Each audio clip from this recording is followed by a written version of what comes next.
Fala galera, tudo bem?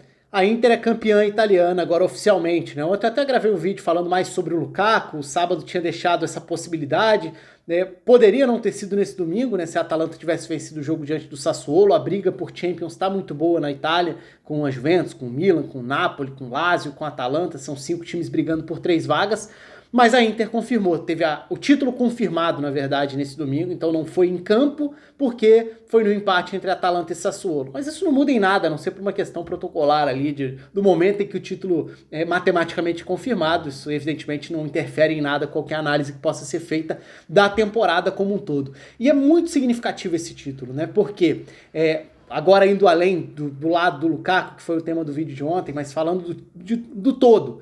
A gente está falando de um fim de uma sequência hegemônica da Juventus na Itália. Então a Juventus, desde a temporada 2011-2012, foi engrenando um título atrás do outro, 9 títulos seguidos do campeonato italiano.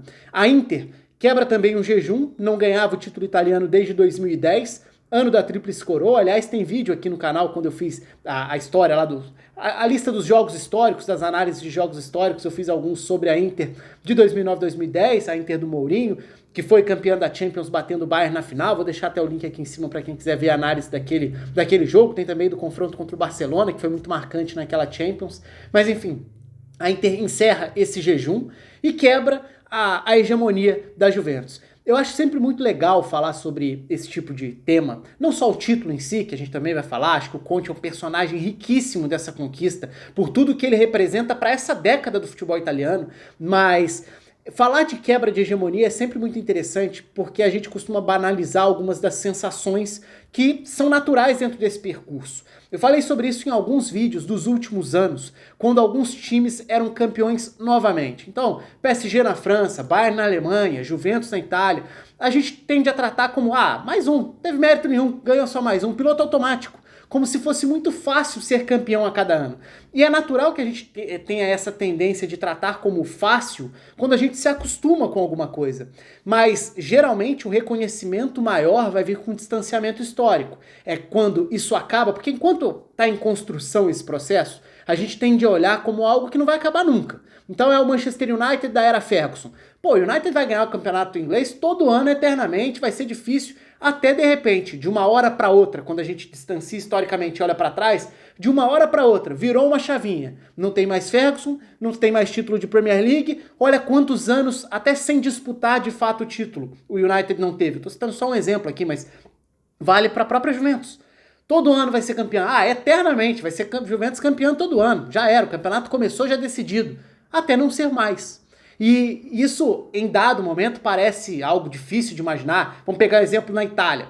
O Milan como uma potência, o Milan como um dos times mais fortes do cenário europeu. Se a gente pega a década de 2000, era assim, até não ser mais. E nos anos 2000 era difícil imaginar que o Milan passaria anos fora da Champions. Até que chega a década seguinte e a gente começa a questionar quando o Milan volta à Champions. A Inter, que tinha sido fortíssima nos campeonatos nacionais nos anos 2000 também, e aí nessa década também tem períodos de longa distância até da disputa de fato por título italiano. Então a gente teve ao longo dessa hegemonia da Juventus períodos em que a Roma foi a principal adversária, períodos em que o Napoli foi o principal adversário, e agora o Conte. E aí sim, para fechar esse pacote hegemonia, o Conte é um personagem riquíssimo porque ele começa a hegemonia da Juventus, né? Então a gente tá falando de um treinador que é muito marcante não só pro futebol italiano nessa década, pro futebol europeu como um todo, até porque a influência, a interferência dele foi além do cenário nacional. Então a gente tá falando de um treinador que inicia a hegemonia da Juventus na Itália, e é bom lembrar, né, até para fazer esse resgate do distanciamento histórico, olhar hoje para a Juventus dessa última década ganhando todo ano, parece que sempre foi fácil. Nunca foi fácil, mas os níveis são diferentes de um ano para o outro. A Juventus que o Conte pega era a Juventus que tinha voltado da segunda divisão, que estava tentando se recolocar como um time capaz de competir no cenário europeu e que de repente começa um período hegemônico para ganhar 9 anos seguidos do Campeonato Nacional. Isso é muito relevante. Não é pouca coisa você conseguir criar esse ambiente, construir essa espinha dorsal de time, criar essa mentalidade vencedora e passar a construir algo tão sólido que você vai olhar para esse time time como se fosse a coisa mais natural do mundo. Sempre ganhou e sempre vai continuar ganhando. A gente sabe que não é assim. Os ciclos se encerram e mudam ao longo da história. Por mais que a gente, vivendo o presente, não tenha muito essa noção. Pra gente parece que o retrato atual, o recorte atual, vai ser o recorte que vai ficar. E não é. E ao longo da história, várias vezes a gente tem mudanças de rumo. E é o que acontece agora na Itália. Conte começou, depois foi treinar a seleção da Itália, fez um bom trabalho, passou pela Inglaterra, foi campeão da Premier League com o Chelsea e agora de volta à Itália, conseguindo quebrar a hegemonia que ele mesmo começou, né? Ele começa, depois o Allegri é uma peça fundamental nisso, vem título do Sarri e agora com o Pirlo, a Juventus corre não só o risco de ficar sem o título, que já ficou, mas corre o risco de não se classificar para a próxima Champions, o que seria um desastre completo. E aí a gente precisa exaltar o trabalho do Conte, porque por mais que muita gente vá olhar só pro lado fracasso da temporada da Juventus, é claro, a Juventus está muito abaixo do que esperava. Na temporada passada a Juventus atingiu um bom nível, mas também terminou a temporada sem convencer com o Sarri. E aí a gente não pode usar isso para menosprezar o nível alcançado pelo Conte na Inter. E o trabalho da Inter já tinha começado a ser construído na temporada anterior. É uma Inter que na temporada passada a gente bateu muito nessa tecla de como a Inter estava trabalhando o mercado de transferências para deixar o elenco mais recheado, um elenco com mais opções, um elenco mais vasto, com opções para diversas posições do campo. Um time cada vez mais moldado às características do Conte, e isso é sempre muito imediato, né? O Conte tem essa característica, ele é extremamente competente e competitivo. E ele consegue, apesar de muitas vezes poder gerar um desgaste, que pode até gerar um prazo de validade do trabalho dele, na gestão de grupo, mas é indiscutível que ele consegue chegar e dar a cara dele para um time rapidamente, tornando esse time altamente competitivo. A Inter tinha largado muito bem a temporada passada, para citar o exemplo. E na atual temporada, já com uma bagagem de ideias de jogo e dando sequência a um trabalho com a base já estabelecida, a Inter chegou a um nível muito bom. Com momentos diferentes dentro da temporada. Se a gente for olhar para a Inter do início da temporada, era uma Inter pouco convincente, uma Inter que não estava jogando bem na largada do campeonato, estava abaixo do desempenho da temporada anterior, inclusive. Depois a Inter começa a crescer e ofensivamente chega a números muito bons, chega a ser o melhor ataque do campeonato italiano durante um período, algo que até se esvaziaria um pouco nessa sequência mais recente. O Milan é campeão de inverno, o Milan termina o primeiro turno como líder do campeonato, mas a Inter engrena uma sequência de 18 jogos sem perder, que é a sequência que a Inter tem agora, quando é campeã, mas pode até estender essa sequência, dar sequência a isso, né? Ampliar essa sequência. E isso tem muito mérito. De um período até em que o ataque deixou de ser tão produtivo assim em termos de números, e a defesa passou a sustentar, a melhor defesa do campeonato, passou a sustentar essa Inter, muitas vezes das vitórias mais magras. Se a gente for olhar para essas últimas rodadas, várias vezes o resultado foi mais magro. Foram dois empates, inclusive, nessa sequência recente, né, com o Spezia e com o Napoli, antes de voltar a vencer nesses últimos jogos, contra a Verona, agora contra o Crotone, na rodada do título. Mas pode até ser uma Inter mais econômica, mas é uma Inter muito madura na forma de jogar. E aí a gente pode destacar, além do que eu já falei sobre a capacidade, a competência do Conte como o nome disso tudo, porque se a gente olha para a história do campeonato ao longo da década, é inevitável que o personagem da conquista seja o Conte. Porque ele encerrou uma hegemonia que ele começou por outro clube e que sempre pareceu muito difícil bater de frente. Por mais que tenha sido uma Juventus enfraquecida nessa temporada, que tenha ficado devendo, a Inter foi quem teve a regularidade para se descolar dessa curva, porque o resto da briga tem vários times num nível muito próximo de aproveitamento. A gente pode falar de níveis diferentes de cobrança, níveis diferentes de futebol atingido, histórias diferentes dentro da temporada, olhando para as oscilações, mas a Inter com essa arrancada se descolou completamente desse segundo bloco, que está muito legal na briga por Champions. Mas o título da Inter passa a ser inquestionável. E aí quando a gente olha para diferentes partes do campo para falar sobre méritos, o que serve para descrever melhor esse trabalho? Assim? Porque eu falei sobre um time que, em parte do campeonato, teve o ataque como um ponto forte, na reta final tem a defesa como ponto forte, tem o treinador como grande personagem, tem o Lukaku para mim como grande jogador, não só da Inter, mas do campeonato italiano nessa temporada, como eu falei no vídeo de ontem, um dos nomes da temporada europeia, por que não? Mas em termos de mecanismos, acho que nada marca mais essa Inter do que a capacidade para estruturar saídas de bola. E nisso o campeonato italiano está muito forte, já foi assim na temporada passada, na questão das estratégias, das diferentes formas de sair jogando, diferentes formas de pressionar e de iniciar essa marcação em diferentes alturas do campo e tentar superar o adversário dentro desses duelos táticos que têm sido em altíssimo nível. O campeonato italiano está muito forte. E a Inter, embora tenha caído cedo na Champions, o que muitas vezes serve aí de uma premissa meio básica que eu discordo, de se caiu na Champions foi tudo horrível.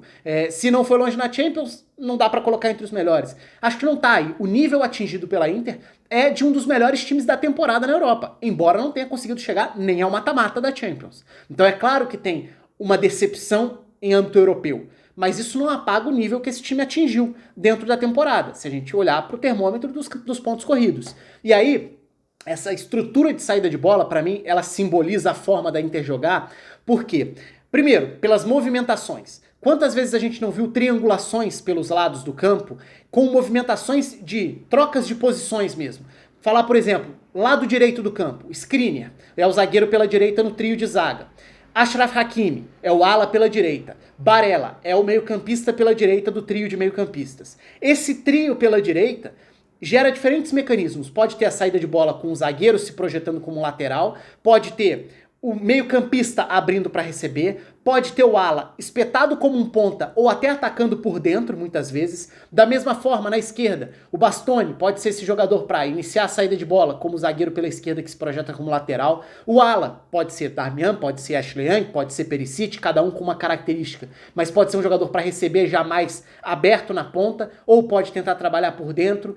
E isso vai influenciar na característica do meio-campista que está por ali. Por falar em meio-campista, né, aí eu estou falando de estruturas que possam gerar vantagens na saída de bola. Em geral, os meio-campistas da Inter, com exceção do Barella, que é outro grande nome da temporada, até pela capacidade de ocupar uma faixa enorme do campo, né? Então pode ser o meio-campista à direita, pode se projetar para atacar a área, pode cair pela ponta. É um jogador que gera saída de diferentes formas. E um outro ponto extremamente importante quando a gente fala nesse centro do campo, até por eu falar dos zagueiros que dão saídas pelos lados e que geram essas triangulações com bola, muitas vezes os zagueiros se projetam mais pelos lados enquanto os volantes participam da base da saída. Então essa é outra grande característica do time do Conte. A saída é com o De Vrij, o zagueiro central, com o Brozovic, que é o primeiro dos meio-campistas, o mais recuado, que direciona a saída, mas também com o Eriksen. E aí tá um grande ponto de virada importante na temporada. O Eriksen demorou a se firmar no time da Inter. O Eriksen foi, durante um bom período, um jogador que não se encaixava. E olha que o Conte, quando contrata o Eriksen, enxergava o Eriksen como jogador para outra função. E ele até tenta adaptar a Inter a um outro desenho, colocando 3 zagueiros, 2 alas, 2 volantes e um meia à frente desses dois. E esse meia seria justamente o Eriksen, para tentar ter o Eriksen como esse 10 atrás da dupla de ataque. Só que ele não se encaixa ali. E curiosamente ele vai virar um jogador mais consolidado como titular, ganhando a posição do Vidal, por exemplo, e do Sensi, que não recuperou a regularidade em alto nível que teve no início da temporada anterior, até por conta das lesões, dos problemas físicos. Mas o Eriksen vai se firmar nesse centro do campo, mudando a dinâmica e ajudando o Brozovic na saída. Então o Eriksen ele acabou não virando o 10 que o Conte imaginava no primeiro momento, mas isso não impediu o Conte de tentar outras formas. E o Eriksen demora a se encaixar, mas quando se encaixa, ele serve inclusive para quebrar uma estratégia que os adversários passavam a usar muito, que era tentar colocar um jogador mais fixo fazendo uma marcação individual ao Brozovic. O Brozovic é o termômetro da distribuição, sendo o meio-campista mais recuado. Um atacante ou um meia do adversário, que enfrentasse a Inter, esse cara vai ficar em cima o jogo inteiro para não deixar o Brozovic receber a bola. O Eriksen começa a ajudar a quebrar isso, porque o Eriksen passa a ser um meio-campista que retorna e faz a saída muitas vezes lado a lado com o Brozovic, ou até mais atrás do que o Brozovic, sem deixar de ser também um jogador capaz de atacar uma faixa mais avançada do campo, de ser esse meia para chegar na entrada da área. Como aconteceu no próprio gol contra o Crotone nessa rodada do campeonato, em que ele inicia a jogada, que tem Alexis Sanchez, tem o Lukaku e a definição. Então, em termos de estratégia, de estruturas de saída de bola, a Inter teve uma estrutura coletiva, mecanismos muito bem desenhados e que funcionaram bem. E aí é mérito total do trabalho do Conte. Porque a gente geralmente vai falar da defesa e muitas vezes vai reduzir o trabalho do Conte a um treinador que sabe se defender. Esse sabe se defender é um mérito enorme. De funcionar nos momentos em que você perde a bola, de conseguir se reajustar defensivamente de uma velocidade boa. Mas, mais do que isso, a forma como a Inter começa a estruturar o seu ataque é fundamental, porque quantas e quantas vezes a gente não viu a Inter sendo o time dos gols em contra-ataques? Mas quantas vezes esses contra-ataques não nasceram de jogadas de longas posses de bola da Inter? E aí tá um paradoxo até bem legal, que é, mas se você tá com a bola há muito tempo, como que isso pode ser um contra-ataque? Na verdade não é, mas a sensação que passa é de um time atravessando o campo rapidamente, justamente por essa capacidade de iniciar a saída de bola, conseguir gerar triangulações que possam atrair o adversário vai tentar subir para pressionar, você vai ter a paciência de esperar o momento próximo da sua própria área para acelerar. Conseguiu quebrar a marcação, acelerou, atravessou o campo, e aí com o campo aberto, Lukaku e Lautaro vão castigar. E aí tem outro ponto fundamental, a dupla de ataque, né? O Lukaku é brilhante, eu não vou nem entrar tanto no mérito dele, porque eu já fiz um vídeo específico para falar sobre ele, números impressionantes, protagonismo, a forma de influenciar o ataque, a potência para não só proteger de costa ou para ganhar no corpo, mas para girar, arrancar e ganhar, colocar na frente, criar gols, assistências, iniciar jogadas, a tabela, né? A forma como o entendimento entre o Lukaku e o Lautaro também, a forma como o Lautaro muitas vezes complementa o Lukaku e vice-versa, porque os dois sabem fazer esse papel de pivô, o Lukaku tem mais a explosão, o Lautaro sabe proteger, dar sequência, inicia a pressão também muitas vezes no momento sem a bola. Então foi uma Inter, quando a gente olha para a temporada, de um nível muito bom e muito completa, como estrutura de time. Nem sempre um time encantador, nem sempre um time convincente, mas sempre um time competitivo e quase sempre competente. Então acho que isso tudo ajuda a definir esse título da Inter com uma larga vantagem, com 4 rodadas de antecedência, garantindo um título italiano que quebra uma sequência que há alguns anos parecia infinita, né? Parecia interminável. A Juventus vai ficar ganhando todo ano. Aí a Juventus vai, contrata um Cristiano Ronaldo, porque o objetivo já não era mais só o nacional, no nacional já era meio óbvio, era o momento de dar o salto em âmbito europeu, e a Inter consegue chegar lá e quebrar. A gente não pode menosprezar isso, não pode reduzir isso a Juventus tá mal e pronto. Tá mal, isso é fato.